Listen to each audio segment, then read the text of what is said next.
The rain fell hard, slanting its sheets across the windshield of the black Mercedes as Robert Mitchell pulled into the hospital parking lot. The wipers kept time with the thud of his heartbeat, swiping away water that returned instantly, as though the storm itself wanted to blind him from what lay ahead. He shut off the engine and sat still for a moment, staring through the fogging glass. To the world, he was Robert Mitchell, 40 years old, a man who had built an empire from steel and glass and sweat.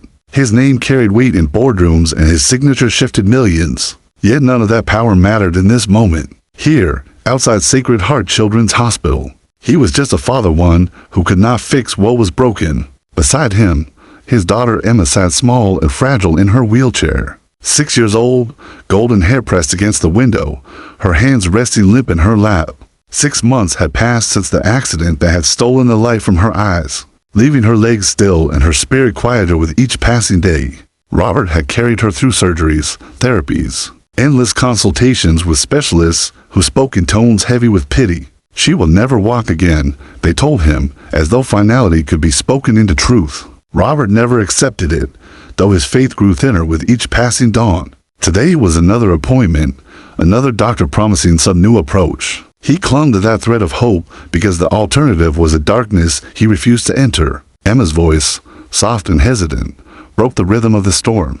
"Daddy, look," Robert turned, startled by the spark of something in her tone he hadn't heard in months. She was pointing through the glass doors of the hospital toward the garden that stretched beyond, a patch of green blurred by rain. He followed her gaze and froze. Out there, in the open downpour, a boy no older than 7 was moving. His clothes clung to him, torn and patched in places, his hair plastered to his forehead.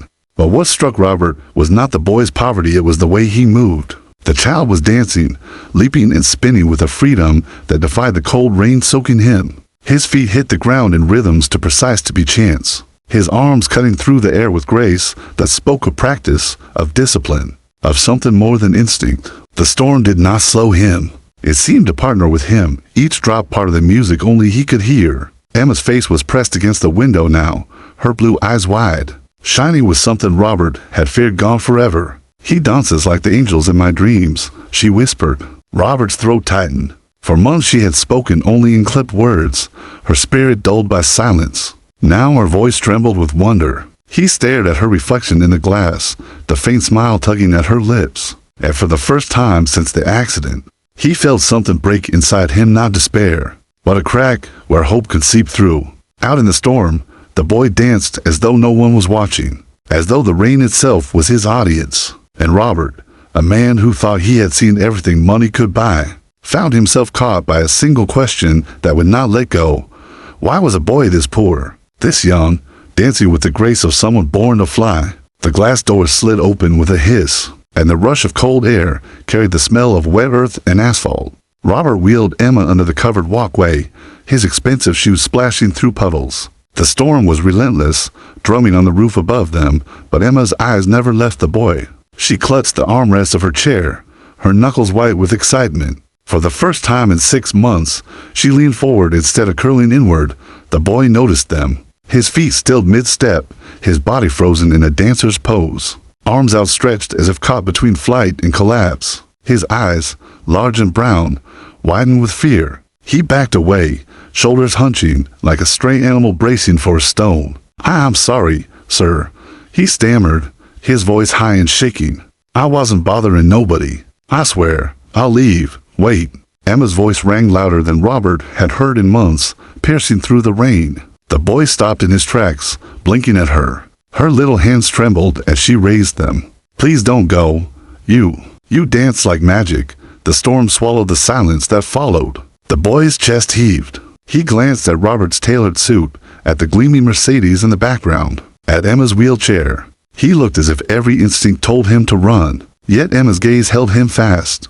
You like watching me dance?" he asked, almost as though he didn't believe it possible. "I love it," Emma whispered, her eyes shining.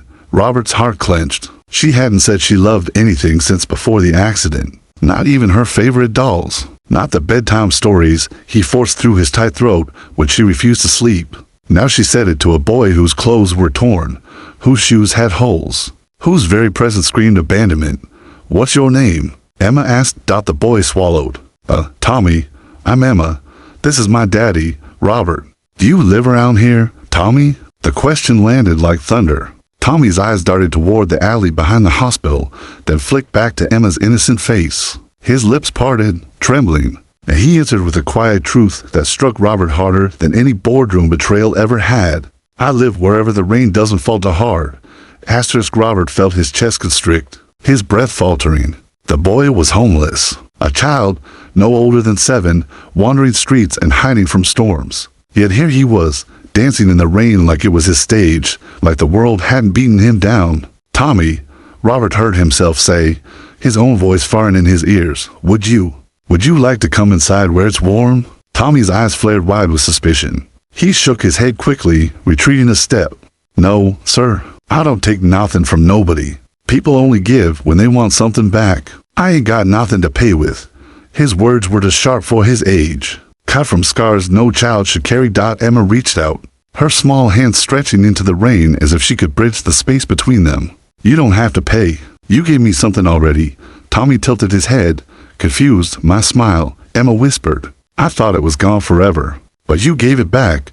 The boy froze, trembling in the storm, and Robert felt the weight of something unexplainable settling over them. He realized with a shiver that this wasn't chance. This encounter had cracked open the door neither of them knew they needed, and somewhere deep inside, beneath the layers of money and power and cynicism, Robert Mitchell, a man who had bought everything except his daughter's healing, felt a dangerous, unfamiliar truth take root. Maybe the boy wasn't just dancing. Maybe the boy was meant to be here. The storm slowed to a drizzle by the time Robert wheeled Emma beneath the hospital's garden canopy, the gray sky filtering light across the wet pavement like a staged spotlight. Emma's cheeks were flushed, her small fingers gripping the armrest of her chair so tightly that her knuckles whitened. She looked alive again, eyes wide, lips parted as she turned to Tommy. Will you dance again? She asked, her voice trembling between hope and fear, as though the boy might vanish if she pressed a hard. Tommy shifted uneasily on his bare, wet feet. His shirt clung to his frail frame, his chest rising and falling too quickly like a cornered bird. His eyes flicked to Robert, gauging the man's expression as if waiting for scolding or dismissal. You really want me to? He asked softly, his voice quivering. Emma nodded eagerly. Please, just once more. Robert, standing behind her wheelchair, felt an invisible weight pressing down on him. Something inside him warned that this was dangerous, that letting his daughter pin her fragile joy to a stranger was reckless. But another part of him, the father who had prayed night after night to see his little girl smile again, couldn't bring himself to stop it. His throat tightened. Go on, he said quietly, almost surprising himself with the permission. Tommy's eyes flickered with hesitation. Then, slowly, he stepped back into the rain. The drizzle slicked his hair down his forehead, droplets tracing the curve of his jaw. He closed his eyes, as if summoning something only he could hear. And then, with a sudden fluidity, he began to move. The boy's feet skimmed the wet pavement with impossible precision, spinning and leaping in motions too graceful to practice for a child of the streets. His body bent and curved, each movement filled with purpose, each step flowing into the next like a river carving its way through stone. He twirled, arms sweeping through the air, his legs kicking with strength that seemed to defy his thin frame. The rain became part of him, droplets scattering like sparks whenever his feet struck the ground. Emma gasped, her small hands clapping together in delight. Daddy, look, he's flying, she cried, her laughter breaking the silence like birdsong after a storm. Robert's heart constricted. He hadn't heard that sound, her laugh, since before the accident. It was a sound he had feared he might never hear again. His vision blurred, though whether from rain or tears, he couldn't say. Unbeknownst to them, to Dr. Stead at the glass doors of the hospital, watching in disbelief. One nudged the other. That's impossible, he muttered. She hasn't responded to therapy in months. And now? He trailed off as Emma leaned so far forward in her chair that Robert instinctively steadied her, her whole body trembling not with pain, but with excitement. As Tommy danced, Emma whispered, if I close my eyes, I can feel it, like my legs are moving too. Her voice was hushed, odd, as if afraid the magic might break if spoken too loud. Robert's hand trembled against the wheelchair handle. He looked down at his daughter, her face radiant, and then at the boy. whose bare feet splashed in rhythm with the last of the rain. A surge of emotion ripped through him, a mixture of gratitude, confusion, and something else, something that felt like destiny. When Tommy finally stopped, chest heaving, he ducked his head, avoiding Robert's eyes. "That's all I know," he said softly. "That's all I can give." Emma clapped again, her laughter echoing under the canopy, bright and uncontainable. "It's more than anyone's ever given me," she said. Robert's throat burned. For the first time in months, his daughter's spirit was alive, all because of this ragged boy who lived where the rain didn't fall too hard. But even as gratitude swelled, a shadow of suspicion crawled in. How could a homeless child dance with such skill? Where had he learned to move like that, like someone trained by masters, not abandoned by society? The storm outside might have quieted, but inside Robert, a new storm began to brew. He needed to know who this boy really was, and something in his gut whispered that the answer would change everything. The rain had thinned to a mist by the time Robert gathered himself enough to push Emma's wheelchair back toward the car. His chest still trembled with the echo of her laughter, and every fiber of him wanted to freeze this moment in time. His daughter alive, eyes bright, her small voice still whispering about angels and flight. But the boy lingered at the edge of the garden, shifting from foot to foot like he might bolt the second they turned away. His thin frame seemed carved from hunger and uncertainty. Robert stopped, tightening his grip on the wheelchair. He couldn't just let him disappear into the storm.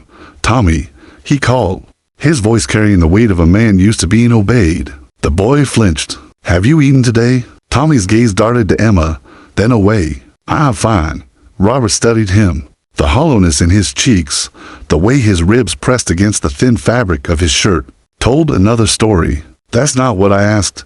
The boy's shoulders sagged. His voice dropped to almost a whisper. "Not since yesterday." Emma twisted in her chair, her small hand reaching out. "Daddy, can we take him home, please? Just for dinner, please." Robert felt his pulse quicken. The father in him wanted to say no, to keep strangers at arm's length, to protect his fragile daughter from whatever shadows clung to this boy. But the other part of him, the man who had just witnessed a miracle in the rain, couldn't deny her. "All right," he said at last, his voice rough. "Dinner." One night. Tommy's eyes widened in disbelief. For a moment, Robert thought the boy would refuse. But then Emma smiled at him, and that was enough. He nodded. The Mercedes glided silently through the wet streets, the scent of leather filling the air. Tommy sat stiffly in the back, hands clenched in his lap, staring out the window as city lights smeared across the glass. His dirty shoes barely touched the floor mats, and he looked as though he expected the car to eject him at any moment. Emma chatted softly, asking him about his favorite colors, his favorite foods. Tommy answered in short bursts, but Robert noticed how his eyes softened each time Emma spoke to him. When they reached the Mitchell estate, Tommy froze at the sight of the mansion. The gate swung open to reveal a sprawling lawn lit by garden lamps, water trickling from stone fountains, and a house that glowed with chandeliers behind massive glass windows. You live here?" he whispered. Double quotes, "Yes," Emma said proudly. "And tonight you do too." Inside, the contrast was unbearable. Marble floors gleamed beneath Tommy's soaked shoes. Oil paintings of ancestors lined the walls, watching him with cold, painted eyes. A maid appeared, startled by the sight of the dripping child, but Robert silenced her with a look. "Set 3 places," he ordered. Dinner was served in the grand dining hall. Crystal glasses sparkled, silver cutlery gleamed, and dishes were laid out that could have fed Tommy for weeks. He stared at the plates: roast chicken, buttered rolls, steaming vegetables as if they might vanish if he reached for them. Robert noticed the way his hands trembled when he finally picked up a fork. "You don't have to be afraid," Emma said gently. "It's just food." Tommy's eyes flicked up.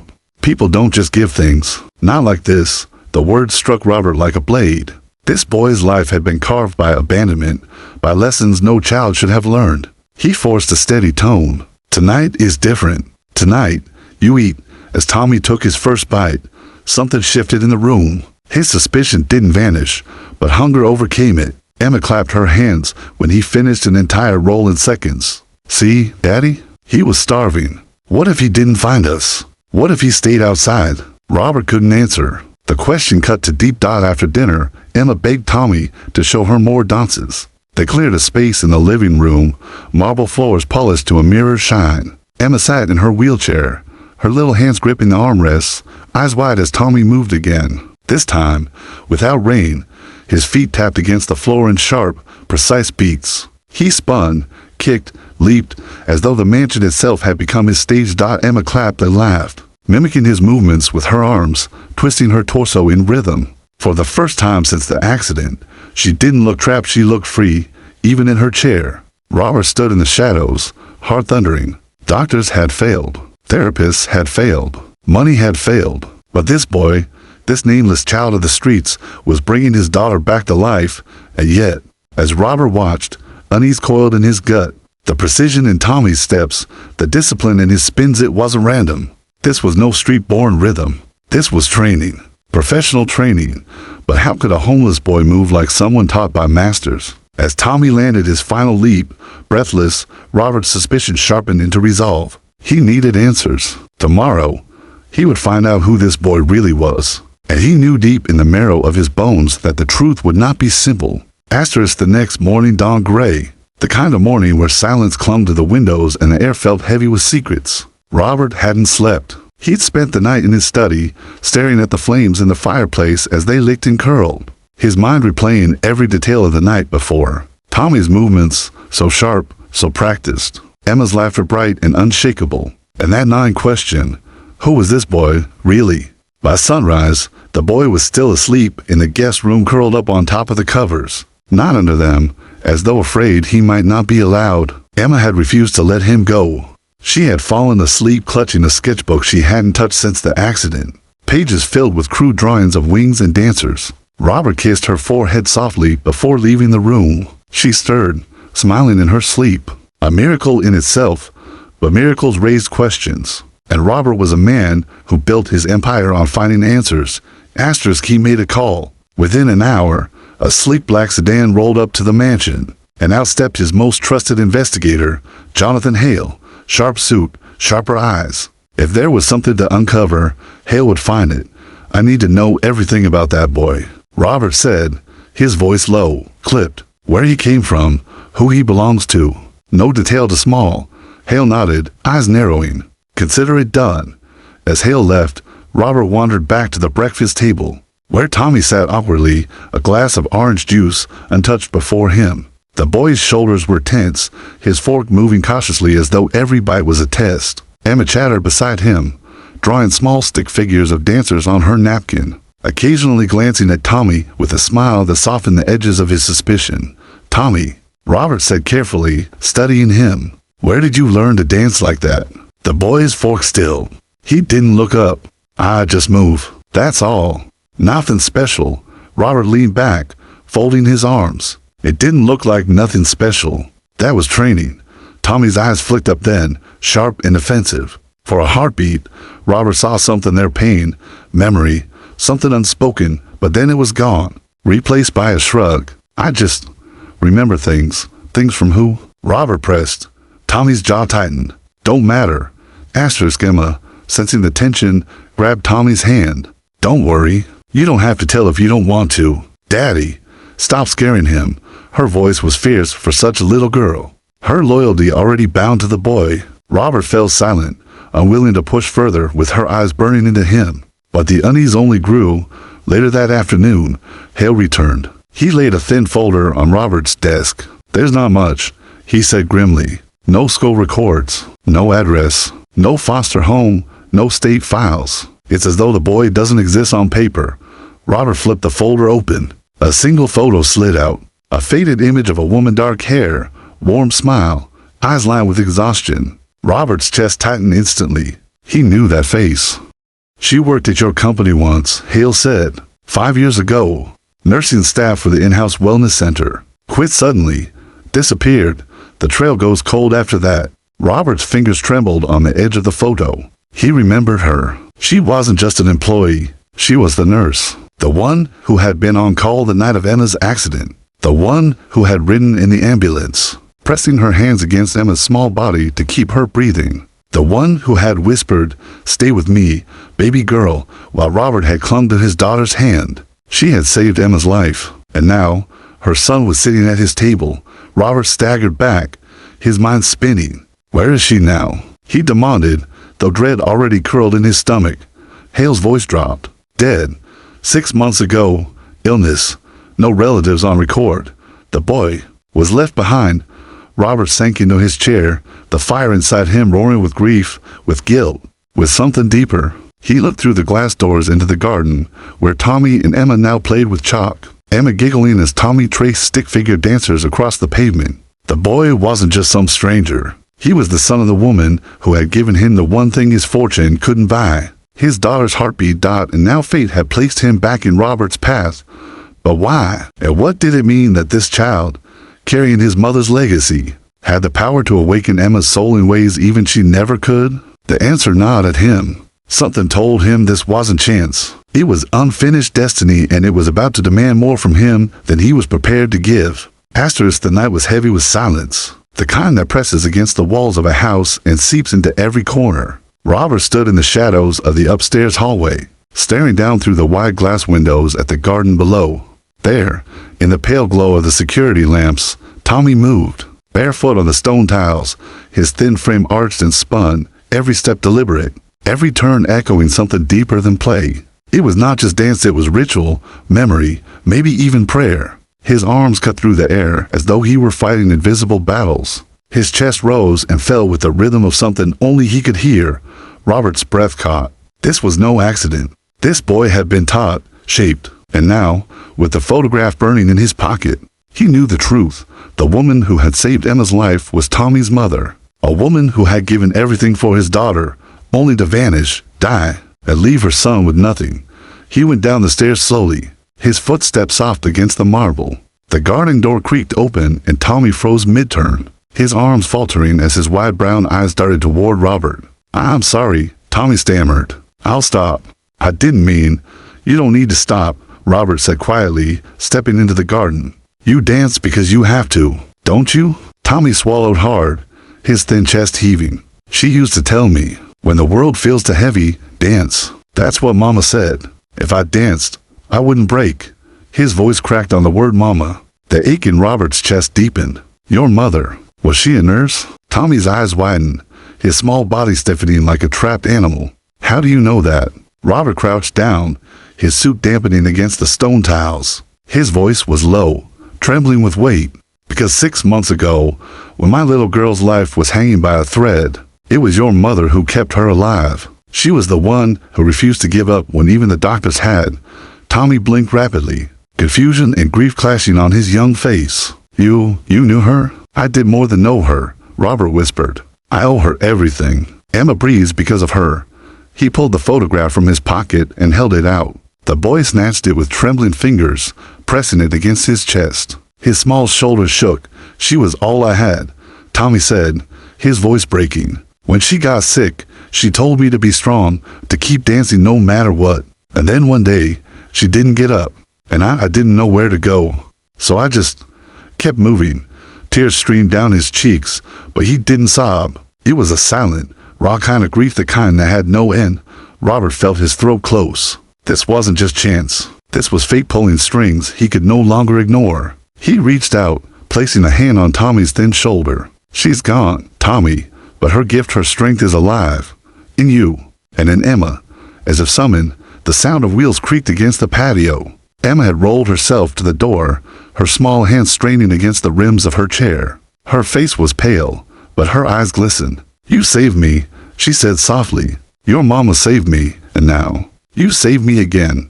Tommy wiped his face quickly, embarrassed by his tears. "I didn't save nobody." "Yes, you did," Emma insisted. "I thought my smile was gone. I thought my dreams were gone. But when you danced, I felt like I was alive again, like my legs weren't broken anymore." Robert couldn't hold it back any longer. The fortress of his composure cracked, and tears welled hot in his eyes. He, a man who commanded empires, found himself brought to his knees by two children, one bound to a chair, the other bound by grief. "Tommy," he said, his voice unsteady, "you're not alone anymore. Not while I'm here. Not while Emma's here." For the first time, the boy's suspicion faltered. His eyes softened, as though a door inside him cracked open. In the weeks that followed, everything changed. Emma asked for Tommy every morning. She begged him to show her movements, and though her legs refused to obey, she began to move her arms in rhythm, her torso swaying, her laughter spilling out. Therapists, who had once shaken their heads, now looked on in disbelief. "She's motivated again," they whispered. "She's fighting." Robert watched with awe and fear. Each day, Tommy breathed life back into his daughter. Each day, Emma grew stronger, not because of doctors, but because of a homeless boy carrying the memory of a mother's sacrifice. But beneath the hope, suspense lingered like a shadow. If Tommy's existence had slipped through the cracks so easily, who else might come looking for him? What ghosts of his mother's past could still rise to haunt them? Robert knew one thing: he couldn't let Tommy slip back into the streets. The boy was more than fate's accident. He was family, even if the world hadn't caught up to that truth yet, and soon. Robert would have to make a choice that would bind them together forever. The night of the gala shimmered with lights. Chandeliers cast golden halos over the ballroom, violins whispered from the corners, and the city's most powerful figures filled the tables, their laughter polished, their words sharp with wealth. Sacred Heart's annual charity event had always been about prestige, about showing who could write the largest check, who could stand tallest on the stage. But this year, something was different. This year, Robert Mitchell wasn't just another millionaire attending to protect his reputation.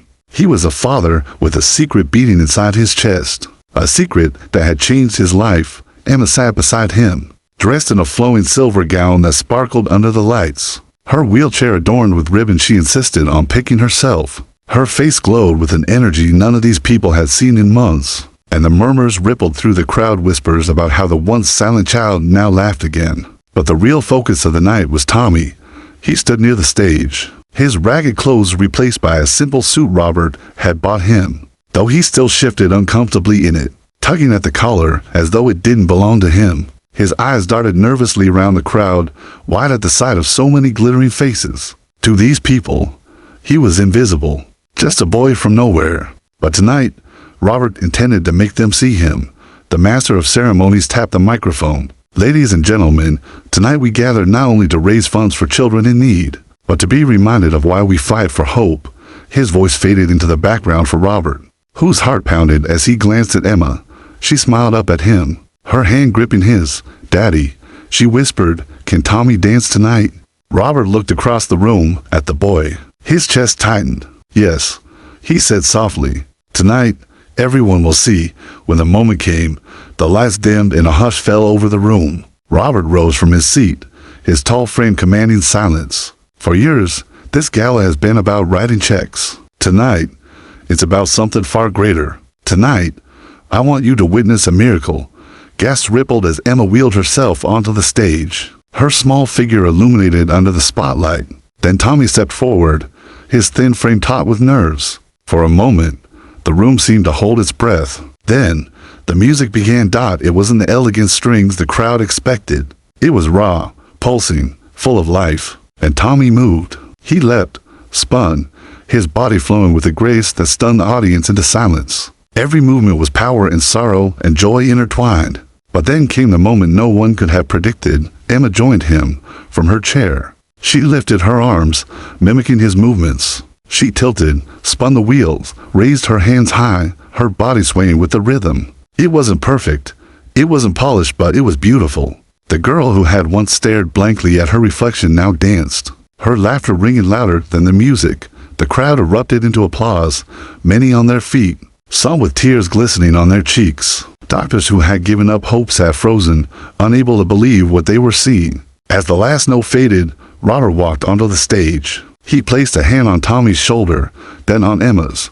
His voice shook, but it carried through the hall like thunder. "You see before you two children who remind us all why hope must never be abandoned. 6 months ago, I thought my daughter's smile was gone forever. Tonight, she smiles again because of him." He looked at Tommy, whose eyes widened, brimming with confusion. "This boy is not just a dancer in the rain. He is the son of the woman who once saved my daughter's life. When the world forgot him, fate placed him in my path, and I will not let him be forgotten again." Robert paused, his voice breaking as he declared, "As of tonight, Tommy is no longer a boy without a home. He is my son." The hall erupted in stunned gasps, followed by a swell of applause that shook the chandeliers. Emma clapped furiously, her eyes shining with tears of joy. Tommy stood frozen, trembling, until Emma grabbed his hand and raised it high. "See," she cried, "now we're a family." Reporters scrambled, cameras flashed, but Robert saw none of it. All he saw was Emma's radiant smile and Tommy's stunned, hopeful eyes. For the first time, the emptiness in his heart filled. That night, as the gala ended and the guests whispered about the millionaire's shocking revelation, Robert stepped outside with Emma and Tommy. Rain had begun to fall again, soft and steady. Tommy looked up, droplets streaking his cheeks. Without hesitation, he twirled once, laughing. Emma lifted her hands, spinning her wheels to join him, the ribbons on her chair streaming like wings. Robert stood with them, his suit damp, his tears mixing with the rain. Once, the storm had been a symbol of despair. Tonight, it was rebirth. The three of them broken, mended, and bound by fate danced beneath it together. And for the first time, Robert Mitchell, the man who had once believed money could buy everything, realized the truth. Sometimes the greatest treasures come in rags, soaked in rain, carrying nothing but the power to heal hearts.